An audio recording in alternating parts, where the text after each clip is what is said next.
안녕하세요. 저는 35살의 젊다면 젊은 애기 엄마입니다. 이 사연을 그들이 꼭 봤으면 좋겠는데 많은 분들이 좋아해 주시고 댓글 남겨주시면 아마도 언젠가는 볼 것 같은데요. 그래서 더 사실적이고 있던 일들을 그대로 들려드리려 합니다. 어린 시절부터 간략하게 말을 해보자면 저희 가족은 시골 변두리에 살고 있었어요. 가난하고 배고픈 집안이었지만 그보다 더 최악인 건 아빠께서 알코올 중독이라는 것이었죠. 거기다 엄마께서는 또 외도를 그렇게 하셨습니다. 누가 봐도 외동딸인 저는 부모 중 누구의 돌봄도 받지 못한 채 그렇게 살아가야 했지요. 너무 불우했고 아픈 시간들이 많았습니다. 외도를 하시던 엄마의 곁에는 늘 모르는 아저씨들이 계셨고 그 아저씨들은 제가 농담 삼아 그러기도 하셨어요. 얘가 당신 딸 연수야? 당신이랑 똑같이 생겼네. 안녕 연수야. 아저씨는 엄마랑 곧 결혼할 사람이란다. 네? 그게 무슨... 됐어. 얘한테 말해도 못 알아먹어. 최연수, 집으로 얼른 들어가 있어. 집에 아빠 있으면 엄마 봤다고 하지 말고. 알겠지? 왜 들여보내? 이렇게 본 것 같이 밥이라도 먹자. 이제는 내가 연수 네 아빠라고 생각하면 돼. 알겠니? 전 이런 환경이 너무나도 싫었습니다. 엄마와 외도하시던 모든 분들은 제게 아빠 소리를 듣기를 원했고 그게 당연한 줄 아셨죠. 그러나 어린 마음에 그건 꽤 큰 상처이고 스트레스로 다가왔습니다. 심지어 아빠가 안 계시는 날에는 집으로까지 만나는 남자들을 불러 놀았던 엄마를 전 이해할 수 없었어요. 저에 대한 배려와 생각이 아예 없다 보니 그 어린 나이에 못 볼 장면들도 많이 목격했습니다. 엄마와 아저씨가 옷도 입지 않은 채 엉겨붙어 있는 모습들을 한두 번 목격한 게 아니었죠. 너무 싫었고 끔찍했어요. 엄마만 해도 이렇게 싫은데 아빠라는 사람은 더했습니다. 매일 술로 하루를 살다 보니 일을 할 능력도 없는 사람이었죠. 낮이고 밤이고 늘 만취 상태였고 대화 자체가 불가능했습니다. 술을 드신 아빠는 꽤 폭력적이었는데 그 시비는 늘 집에 있는 저였어요. 야, 너 이리 와봐. 너는 대체 언제 크냐? 너를 괜히 낳아서 전현이랑 결혼까지 하고 내 팔자가 이렇게 더러워진 거 아니야? 너 나한테 어떻게 보상할 거야? 말해봐. 아빠, 잘못했어요. 죄송해요. 자, 아빠가 다시 물어볼게. 이번에 대답 못하면 몽둥이 가져와야 하는 거 알지? 너 때문에 망가진 내 인생 어떻게 보상할 거야? 아빠께서는 늘 저 때문에 엄마와 결혼하게 된 거라며 저를 향한 원망을 멈추지 않으셨습니다. 제가 뭘 그렇게 잘못을 한 걸까요? 태어난 게 잘못인 걸까요? 저는 많은 걸 바란 적도 없었습니다. 그저 가족끼리 따뜻한 밥 한 상 같이 먹어봤으면 했었고 부모님과 함께 오순도순 대화라도 해봤으면 좋겠었죠. 꼭 부모님 모두가 아니더라도 두 분 중 한 분이라도 제 곁을 지켜줬으면 좋겠었습니다. 이게 욕심이었던 걸까요? 단 한 번도 그런 일은 제게 일어나지 않았습니다. 친구들은 늘 함께 놀다가도 저녁을 먹으러 가야 한다며 집으로 향했지만 전 불 꺼진 집에 혼자 쓸쓸히 들어가 컵라면을 먹는 게 일상이었죠. 이렇게 지옥 같은 집구석에서 살다 중학생이 된 저는 도망치고 싶다는 생각을 했습니다. 그런데 도망쳐 나오려면 돈이 필요하더라고요. 그래서 어린 나이였던 저에게 일을 시켜준 분식집에서 홀서빙도 하고 쓰레기도 치우며 굳은 일도 마다하지 않고 전부했습니다. 덕분에 시급보다 조금 더 돈을 받을 수 있었고 이악 물고 단 하루도 쉬지 않고 일을 했죠. 불행한 삶을 살던 제게는 목표 하나가 생겼거든요. 바로 열심히 돈을 모아서 이 집을 제 발로 나가는 거였습니다. 도저히 희망은 눈 씻고 찾아봐도 볼 수 없는 이 집에서 하루라도 빨리 나가는 게 목표였죠. 그래서 저는 최선을 다해 살았고 18살 어린 나이에 제 짐을 싸들고 도망쳐 나왔습니다. 혹시라도 부모님이 저를 찾을까 싶어서 집에서 최대한 먼 타도시로 가서 자리를 잡았어요. 물론 저를 보고 싶어서 찾는 게 아니라 괘씸해서 찾을 것 같았습니다. 그렇게 전 연고도 없는 타지에 가서 그간 열심히 일해 모은 돈으로 작은 원룸방 하나를 얻었어요. 다행인 건지 집주인 부부가 너무 좋은 분들이셨죠. 처음에 어린애가 와서 혼자 계약을 한다고 하니 어려울 것 같다며 저를 내치셨습니다. 그런데 사모님이 제게 따로 와서 조용히 물어보셨어요. 학생, 나이가 18살이면 아직 부모님 보호 아래 있어야 하는데 무슨 일로 혼자 집을 구하고 있는 건지 알 수 있을까? 그게 엄마는 외도만 하시고 아빠는 알코올 중독이세요. 저는 태어나서 지금껏 단 한 번도 행복한 적이 없었거든요. 그냥 살고 싶고 웃고 싶어서 그래서 열심히 돈 벌어 도망 나온 거예요. 저 좀 받아주세요. 제발요. 그게 사실이니? 학생 말을 못 믿는 건 아닌데. 아마 저 찾지도 않을 거예요. 저 정말 살고 싶거든요. 저 살게 제발 도와주세요. 저는 그냥 제가 쉬고 잘 곳이 필요한 거라 제발 저 좀 한 번만 도와주세요. 제 말 끝에 사모님은 눈물을 보이셨고 제게 정말 많은 호의를 베풀어 주셨죠. 열심히 일하며 늘 피곤에 쩔어 있는 저를 대신해 늘 맛있고 따뜻한 밥상을 차려주셨습니다. 제가 조금 일찍 들어와 있는 날은 집주인 부부 집으로 저를 초대해서 함께 삼겹살도 구워 먹으며 푸짐한 밥을 먹을 수 있었어요. 그리고 제가 늦는 날에는 집 앞에 보온 도시락이 놓여 있었죠. 집주인 부부의 호의에 제가 성공해야 할 이유가 또 생겨버린 겁니다. 덕분에 제가 웃는 날이 많아졌고 살아야 할 이유를 찾게 되며 참 씩씩하게 하루하루를 보내게 되었거든요. 그러던 중 제가 꿈만 같은 기회가 왔죠. 늘 아르바이트를 하던 제가 중소기업 경리로 취직을 한 겁니다. 사실 집주인 부부의 지인이 운영하던 회사인데 절 너무 반듯하고 좋게 봐주셔서 격리 자리가 공석이 되자마자 추천을 해주셨어요. 그렇게 안정적인 회사에 들어간 저는 이후부터 월급을 받으며 살았습니다. 그렇게 3년쯤 일을 다니고 있었는데 놀라운 일이 벌어졌죠. 저보다 15살이나 많았던 중소기업 사장은 늘 저를 대하는 게 남달랐습니다. 착각이라면 착각이겠지만 저를 좋아하는 것 같았어요. 그러나 나이가 너무 많았고 연애 경험도 없었기에 모르는 척 하기도 했습니다. 시간이 흐르고 흘러 어느 날은 제대로 고백까지 받게 되었고 피할 수 없었어요. 나는 네가 참 좋다. 15살이나 많은 내가 이런 소리 하면 정말 욕먹을 거 알지만 이 마음을 더는 못 숨기겠어.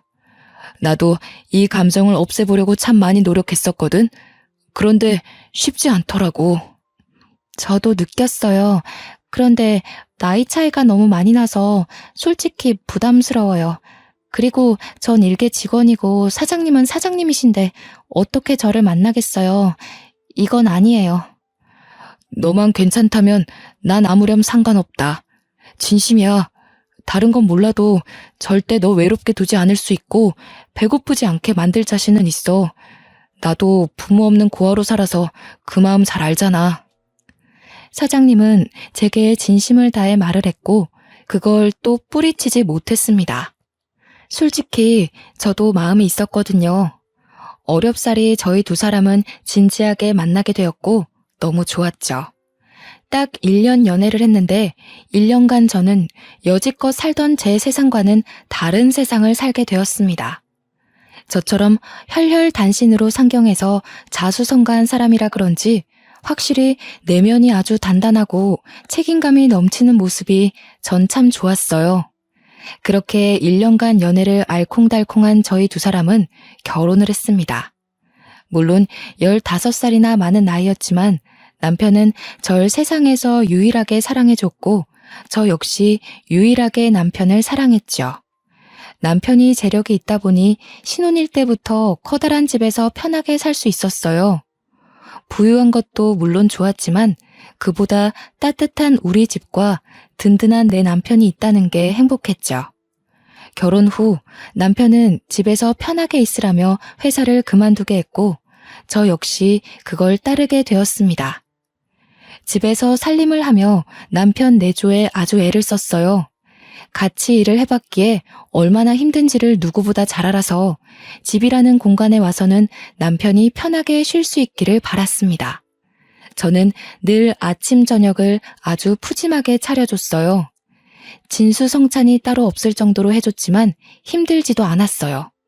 제가 사랑하는 남편이 너무 맛있게 잘 먹어줬고 행복해했습니다. 늘 아침 저녁은 다른 찬과 찌개로 먹였고 그런 제 수고를 당연하게 여기지 않았던 사람이었죠. 제가 힘들 거라고 생각을 해서 본인이 설거지를 해준다거나 남은 청소를 도와주곤 했습니다. 그렇게 남편과 살며 저희 부부가 안정을 찾았을 때 저는 아이를 낳고 싶더라고요.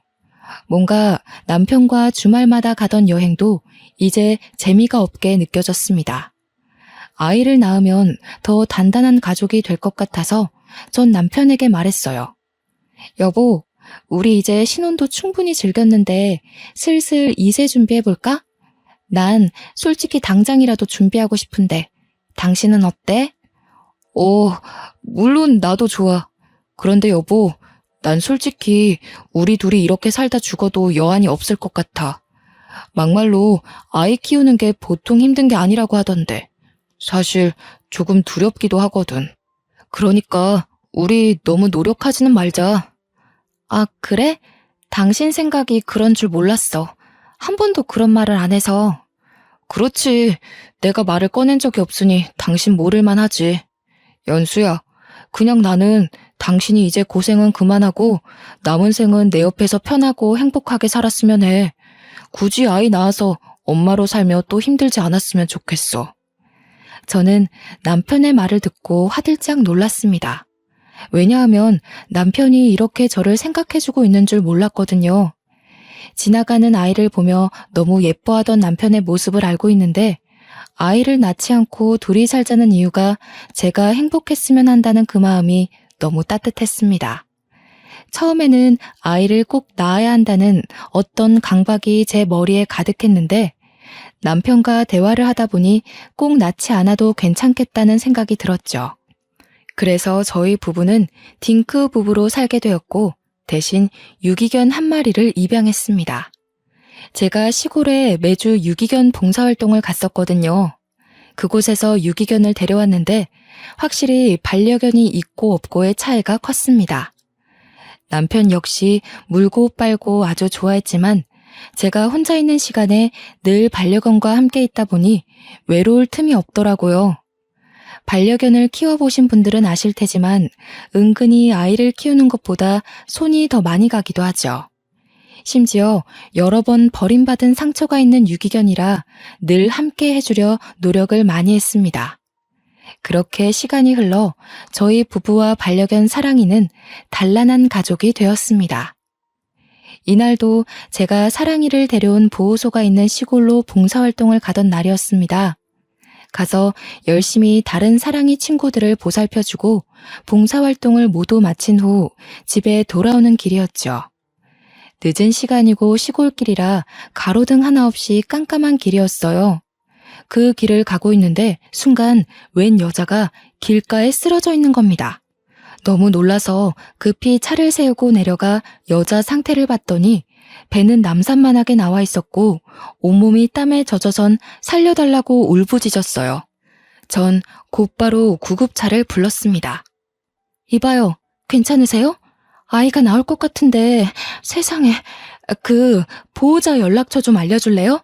제가 구급차는 불렀고 보호자한테 대신 연락할게요. 제발 살려줘요. 우리 아기 좀 도와주세요. 살려주세요. 저 보호자 없어요. 그냥 빨리 병원이요. 그렇게 길가에서 임신한 그 여자를 지켜주다 구급차가 와서 그 여자를 실어주고 저는 다시 차에 타서 가게 되었습니다. 그런데 아무래도 보호자가 없다는 저 여자가 걱정이 되는 거예요.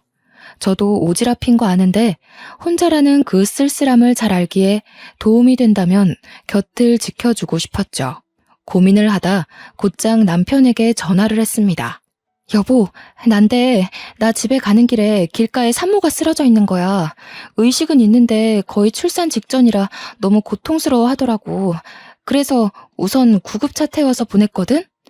아, 정말? 당신 좋은 일 했네. 잘했어. 그럼 지금 집에 오는 길이야? 아니, 그 산모가 보호자가 없다고 하던데 그게 자꾸 마음에 걸려서 아무래도 가볼까 싶거든. 나 병원 들렸다 갈 테니까 당신 밥 먼저 먹고 있어. 다 차려놨거든? 그래. 알겠어. 운전 조심하고 무슨 일 있으면 연락해. 저는 결국 보호자도 없이 애 낳을 일면식도 없는 그 산모가 걱정스러워 병원 응급실로 향했습니다. 가보니 조금만 더 늦었어도 산모가 위험할 뻔했다길래 정말 천만다행이구나 싶었죠. 다행히 그 병원에서 급히 산부인과를 연결해서 아이를 무사히 출산하게 되었어요. 출산한 그 여자 곁을 조금 지키고 있다가 푹 잠이 들었기에 저도 집으로 왔습니다. 집에 와서 남편과 있던 일에 대해 대화를 조금 더 했고 개운하게 씻고 나왔어요. 그런데 병원에서 제게 전화가 오길래 뭔가 싶어서 받았죠. 네, 여보세요? 아, 네. 김도희님 보호자분 맞으시죠? 여기 땡땡 병원인데요. 김도희님이 아기도 두고 혼자 사라지셨거든요. 얼른 보호자분 오셔야겠어요. 네? 그럴 리가요. 잠깐 어디 간 거 아닐까요? 아니요. 저희도 오래 기다리다 지금 연락드리는 거예요. 보니까 주소지도 이쪽이 아니시고. 우선 보호자분 병원으로 와주시겠어요? 아, 제가 그분 보호자가 아니에요. 저도 길에서 만난 거고 도와준 거라 너무 난감하네요. 우선은 갈게요. 저는 너무 당황스러워 말을 잇지 못했습니다. 아이를 출산한 여자가 병원에 아이를 버리고 가는 건 상상할 수 없는 일이었죠. 별 생각을 다 했던 게 혹시 병원비가 없어서 돈 때문에 그랬던 건가 싶기도 하고 대체 어떤 사정이 있길래 낳은 아이를 놓고 갈까 싶었습니다. 그렇게 아이를 버리고 간 그 여자 때문에 저만 곤란하고 난처한 상황이 되었어요. 결국 이 상황을 남편에게 털어놨고 상의를 했습니다. 여보, 어쩌지? 병원에서 전화가 왔는데 그 여자가 아이만 놓고 도망갔대. 그래서 나더러 빨리 병원으로 와달라는데 어쩌지? 뭐? 사실이야? 아니 대체 무슨 사정이 있길래 그런 짓을 했대? 어휴, 이걸 어쩌지? 모르겠어. 내가 가서 어떻게 해야 할지도 모르겠네. 우선 같이 가보자. 가야 뭘 해결하든 하지. 그렇게 전 남편과 상의를 했고 병원으로 갔습니다. 저희가 가는 시간도 꽤 걸렸는데 그때까지도 그 여자는 나타나지 않았고 아이를 버리고 간 걸 확신할 수 있었어요. 뭔가 씁쓸했습니다. 저 작은 아이를 어쩌면 좋을까 싶었죠. 병원 관계자들도 제가 그 여자와 일면식도 없다는 걸 알자 굉장히 난처해 하더군요. 어떻게 할지 고민을 하고 있을 때 남편이 제게 이런 말을 했습니다. 여보, 내가 생각을 해봤는데 저 아이 우리가 입양해서 키울까? 물론 갑작스럽긴 한데 우리 형편의 애를 못 키우는 것도 아니니까 난 괜찮을 것 같거든. 저 작은 생명을 우리가 또 버리는 건 좀 그렇잖아. 어? 당신 진심이야? 응, 난 자신 있는데 어때? 물론 우리 피가 섞이지 않았지만 우리 품으로 오려고 이런 일이 벌어진 거 아닐까 싶네. 전 남편의 말에 정말 감동을 했습니다. 사실 저 작은 아이를 데려가고 싶다는 생각도 했지만 쉬운 일이 아니고 혼자 결정할 수 없기에 말도 못 꺼냈거든요. 그런데 남편이 먼저 말해주니 망설일 필요가 전혀 없었죠. 저희 부부는 엄마에게 버림받은 불쌍한 그 아이를 걷어서 키웠습니다. 피가 섞이지 않았고 남편은 우리 딸을 그렇게 예뻐했어요. 사랑하면 닮는다더니 저희 세 식구는 정말 점점 닮아갔고 누가 봐도 이상하지 않을 가족의 모습이었습니다. 아이가 생기니 집안의 분위기가 눈에 띄게 달라졌고 저희 두 사람 모두 갑작스레 부모가 되었답니다. 어느 순간 남편은 저보다 딸을 더 예뻐하고 좋아해서 제가 귀여운 질투를 할 정도였습니다. 다른 말이 필요 없이 너무 행복했죠. 그 작디 작았던 딸은 건강하게 커서 어느덧 초등학교에 입학할 나이가 되었죠. 이게 또 학부모가 되니까 마음가짐이 달라지더라고요. 언제 이렇게 큰 건가 싶고 마음이 뭉클하면서 찡해졌습니다. 매일 딸내미의 등하교를 제가 책임지고 있었고 이게 또 제 삶의 낙이기도 했죠. 여느 때처럼 딸내미의 하교를 위해 학교로 가고 있었는데 딸이 학교 정문 앞에서 어떤 여자랑 대화 중인 걸 발견했습니다. 그 순간 저도 모르게 너무 놀라서 주차도 제대로 못하고 딸 이름을 부르면서 뛰쳐갔어요.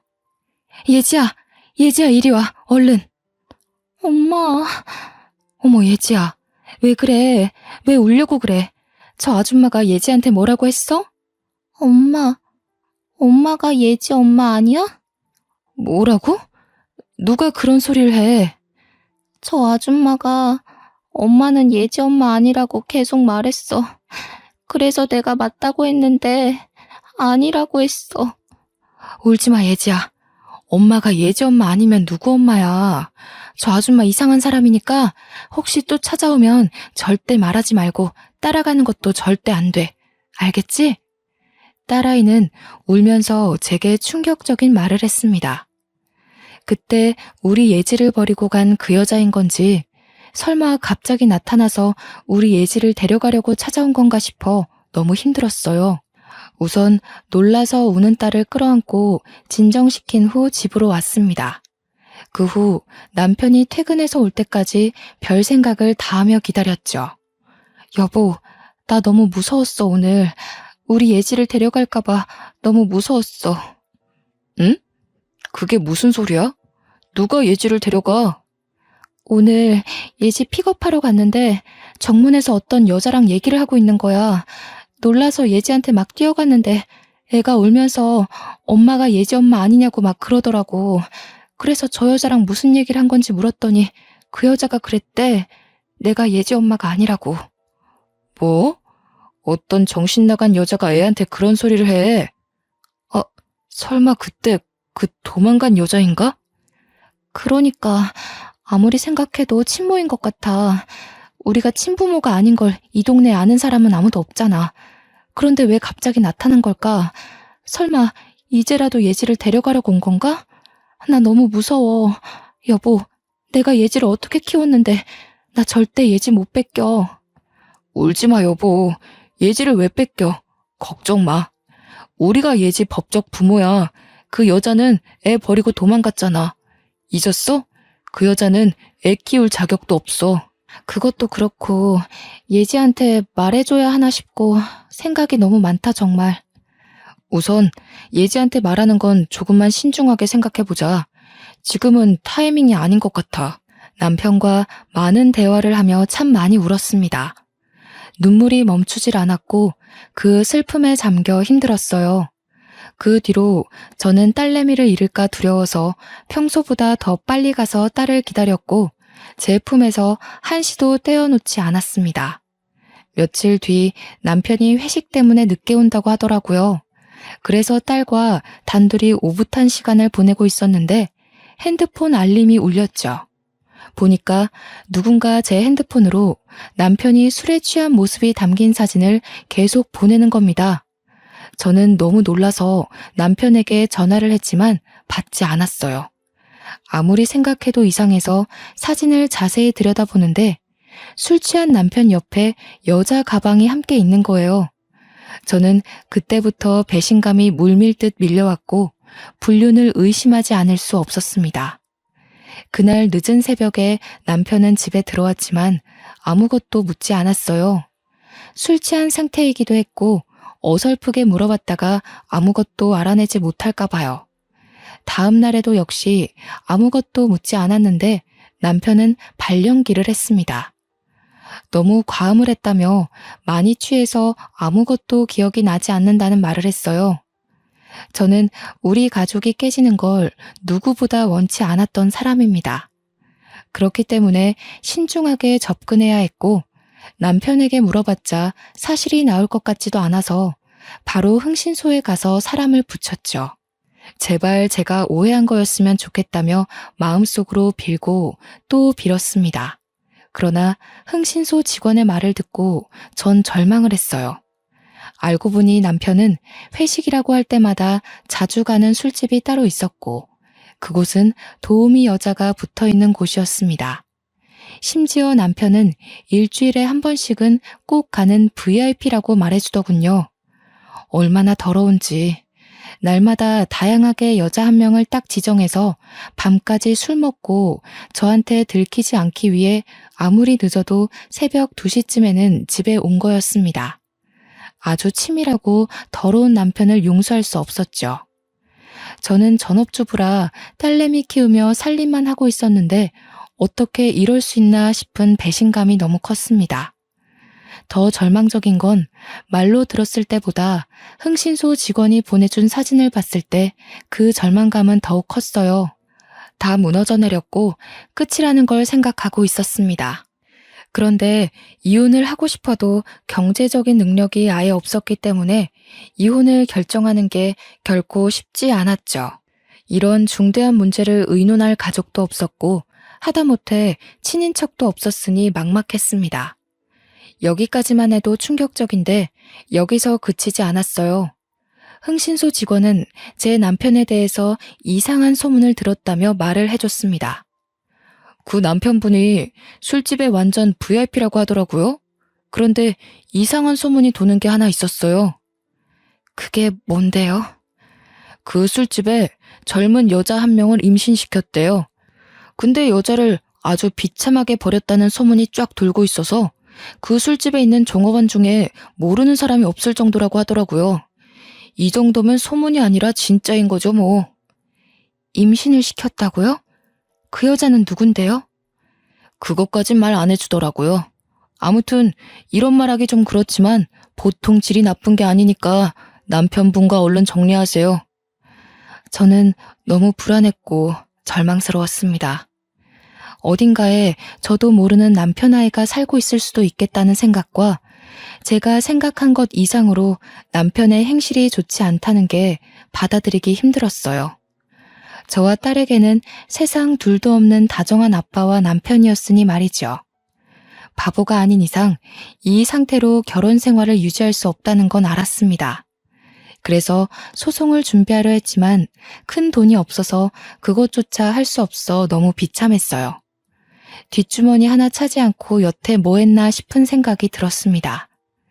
제 마음이 지옥이다 보니까 남편을 마주해도 제 감정들을 숨길 수 없었고 대화를 단절해버렸죠.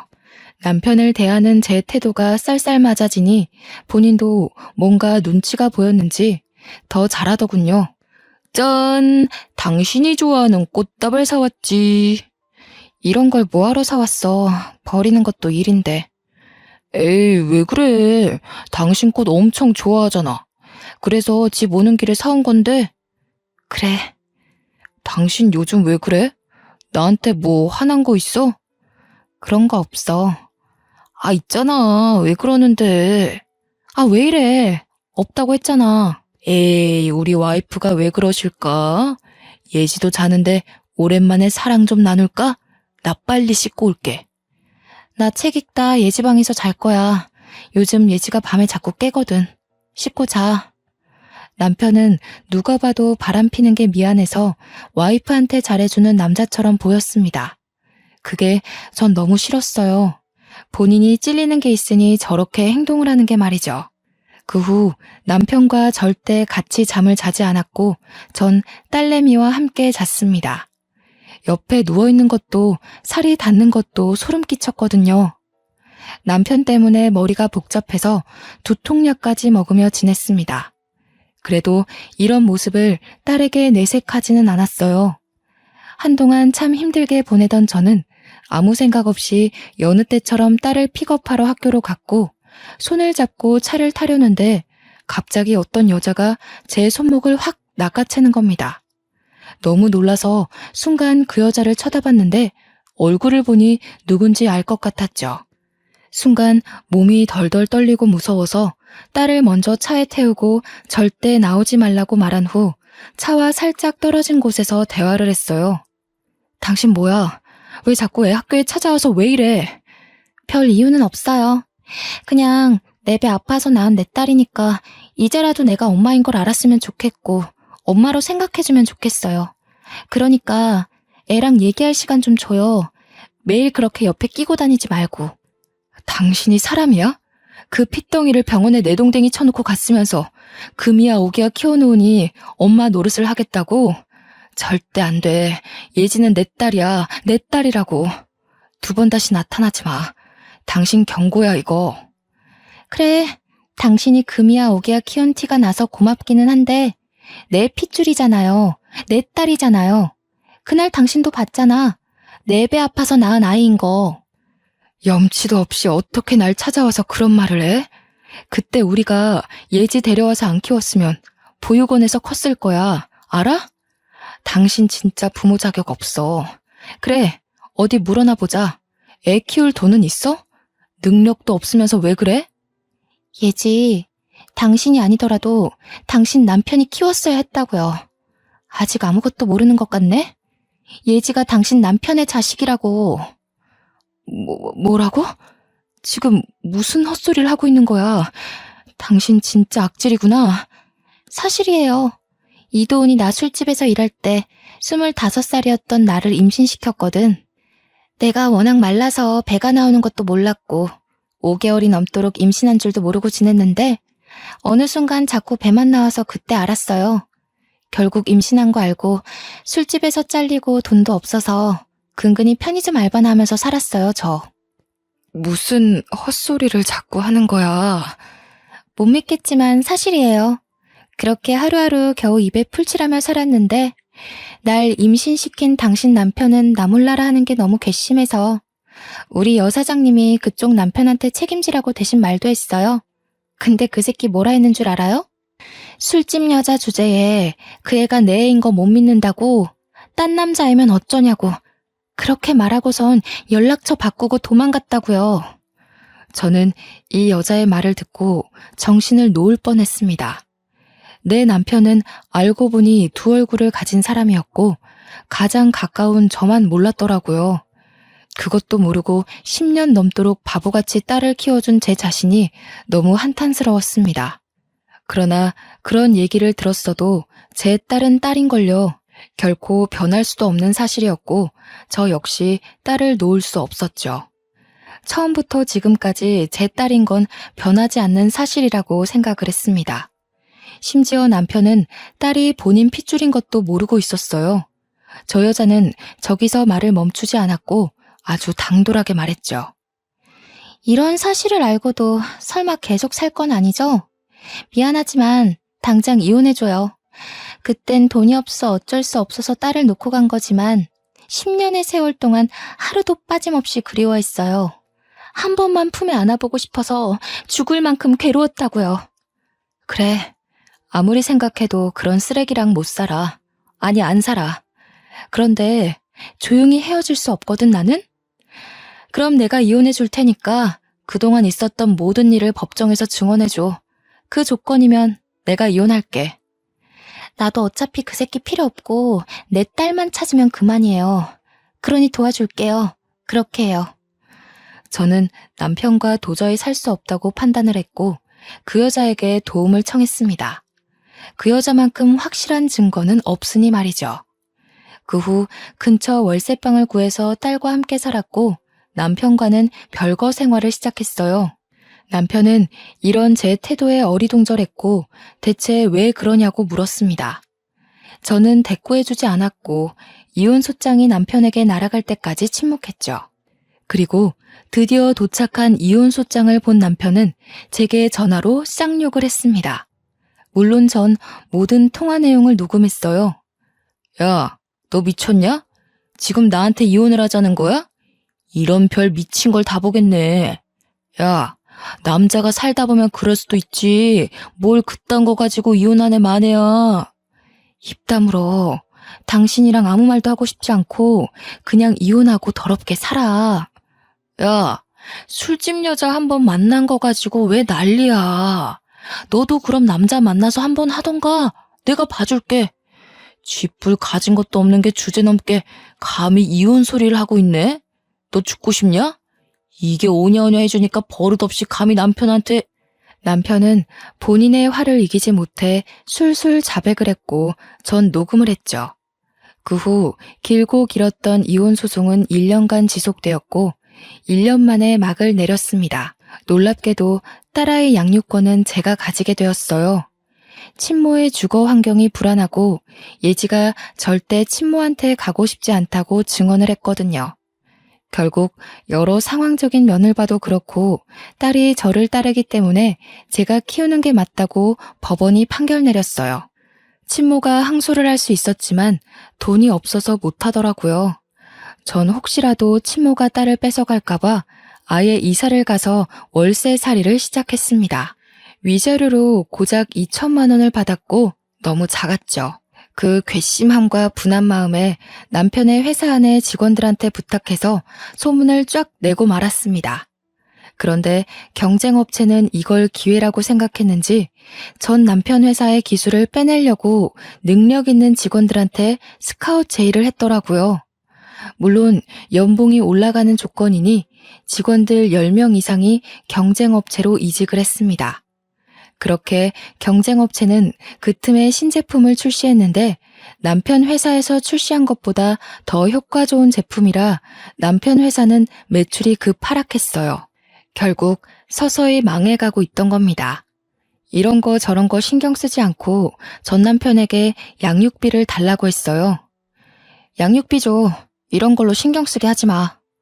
연수야, 나 죽겠다 진짜. 나 진짜 돈이 없어. 너랑 이혼하고 애가 한 명 더 생겼거든? 들어보니 저랑 별거 중일 때도 술집에 가서 욕구를 풀었었고 더 충격적인 건 전 남편의 애가 또 생겼더라고요. 웃긴 게 이번에는 그 술집 여자가 아주 영리하고 대단한 게 전 남편의 지갑을 슬쩍 가져다가 주민등록증에 적혀있는 집 주소를 확인하고는 그 집 앞에 아기를 버려두고 갔다고 합니다. 참 책임감도 없는 여자들이 세상에 너무 많지 않나요? 그럴 거면 낳지를 말라고 말해주고 싶더라고요. 저는 전 남편의 하소연을 들어주지 않았고 칼같이 입금하라고 말을 한 후 끊었습니다. 그 후 2천만 원으로 근처 카페를 창업했어요.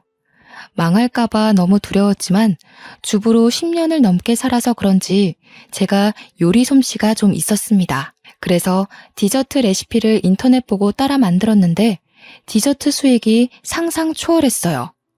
1인 창업인데 규모가 점점 커져서 결국 확장 이전까지 했고 알바생도 여러 뽑아서 함께 일을 했습니다. 알바생이 생기면서 딸과 보낼 수 있는 시간이 늘어나서 좋았고 가끔 바쁠 때는 우리 딸이 카페에 와서 공부도 하며 지내고 있어요. 저는 디저트를 만들 때 딱 하나만 생각을 했습니다. 우리 딸이 언제든 먹을 음식이니 꼭 몸에 좋은 유기농 재료들로만 만들자고요. 건강한 식재료로 만든 유기농 디저트라는 타이틀은 근처 학부모들 사이에도 입소문이 제대로 났습니다. 그렇게 불행하고 힘들게 산 제게 드디어 진짜 행복을 주는 건가 싶은 하루들을 보냈습니다. 심지어 더 대박인 건 지역 맘카페에까지 소문이 제대로 퍼진 거예요. 유기농 재료만 취급하기 때문에 가격대가 꽤 있는데도 타지에 살고 있는 고객님들이 오셨고 제게 택배는 안 하냐는 문의가 쏟아졌습니다. 결국 고심하던 끝에 택배 사업에도 도전을 했죠. 저는 약한데 엄마는 강하니까요.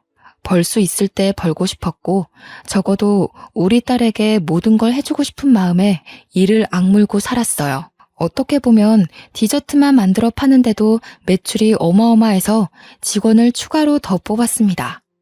솔직히 어떻게든 하면 할 수 있었는데 저는 딸과의 시간이 너무 소중했기에 인건비가 더 나가더라도 직원을 충분히 고용했어요. 제가 돈을 넉넉히 버니까 딸에게 해줄 수 있는 것도 많아지고 무엇보다 제 곁에 딸이 있어서 전 너무 행복하더라고요. 친모는 한 달에 한 번씩 주기적으로 연락 와서는 우리 딸 한 번만 만나게 해달라고 애원하는데 딸이 정말 싫어해서 참 난감합니다. 초반에 한두 번 정도는 보여주다가 이제는 연락 와도 그냥 모른 척하고 있어요. 이게 맞는 건지 저게 맞는 건지 솔직히 잘 모르겠지만 딸 의견이 가장 중요하고 절대 강요할 마음도 없습니다. 한 번은 딸한테 물어본 적이 있거든요. 친모를 한두 번 만났을 때 딸이 말도 없고 싫어하는 게 보여서요. 그런데 딸이 이런 말을 했습니다. 엄마는 저 하나로 족하다며 그 사람이 갑자기 잘해주는 게 어색하고 싫다고 하더라고요. 세상에 엄마는 둘일 수 없다는 말을 하는데 가슴이 뭉클한 거 있죠? 언제 이렇게 커서 그런 예쁜 말을 하나 싶었습니다. 저는 크게 바라는 것도 없어요. 그저 딸이 건강하게 지금처럼만 커주길 바라고 욕심을 내보자면 아픈 감정 없이 긍정적인 감정만 갖고 딸이 세상을 살아갔으면 좋겠습니다. 그냥 앞으로도 딸아이와 단둘이지만 이렇게 서로 사랑하며 지내고 싶은 마음뿐이랍니다. 제 길고 긴 사연을 들어주신 분들 모두 행복하셨으면 좋겠어요. 꼭 저처럼 아픈 시간 없이 행복하세요.